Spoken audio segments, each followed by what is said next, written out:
bu yigit Rasululloh sollallohu alayhi vasallamga o'ta muhabbatli ekan.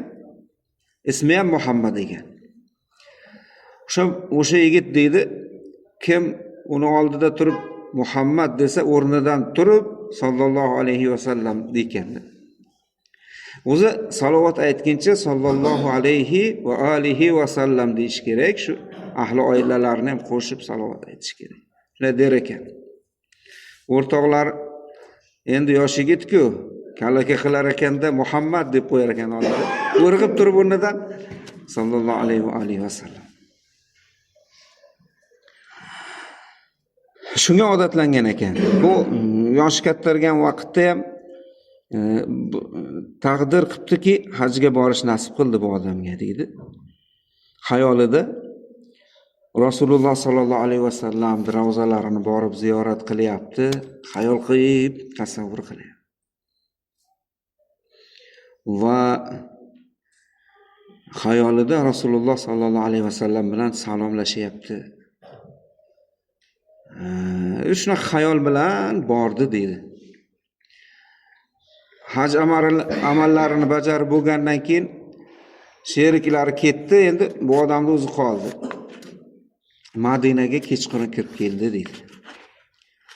Shunda kechasi bir o'zi Madinaga kirib bordi. Nima qilishini bilmaydi, qaysi tomonga borishini bilmaydi.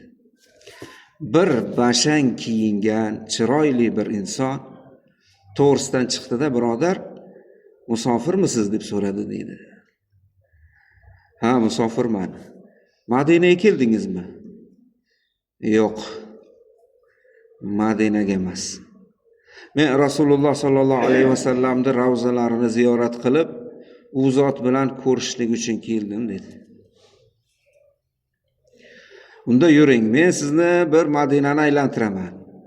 Hozir endi kechqurun. Siz Madinani aylaning men bilan. Kunduzi kirasiz ravzaga, nasib bo'lsa. Madinaning hamma joylarini aylantirdi bu odam dedi. Bu falon yili qurilgan turib ko'rsatadi. Bu piston yili qurilgan. Masjid Nabaviyga olib kirdik deydi. Masjid Nabaviyga kirganda bu ustun falon yili qo'yilgan, mana bu ustun piston yil, ustunlargacha aytib berdi deydi. Qaysi yili qurilgan. Shunaqa tahajjud vaqti bo'lib qoldi. Birga tahajjud namozini o'qishdi. Keyin boyagi ulug' inson ko'rishamiz deb uni tark qilib ketdi deydi.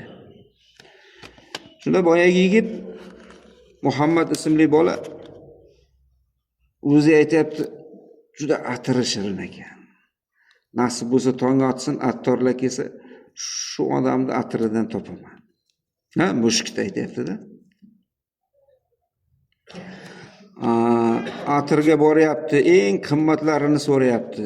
Bu yerda bunaqasi yo'q, topilmayapti.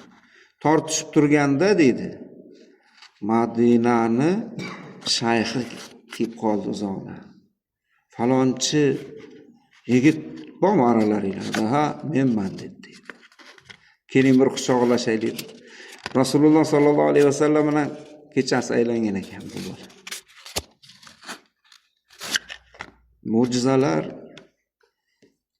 Mo'jizalar u darajada qiyin emas, sodir bo'lmaydigan narsalar emas. Tez-tez sodir bo'ladi boshlanadi.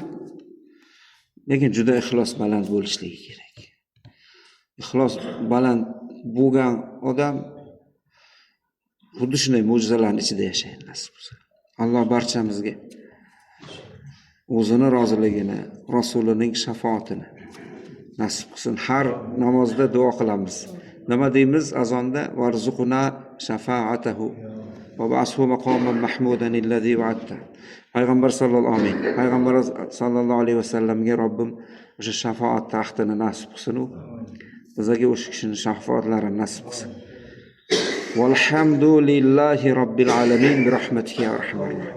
Assalomu alaykum va rahmatulloh.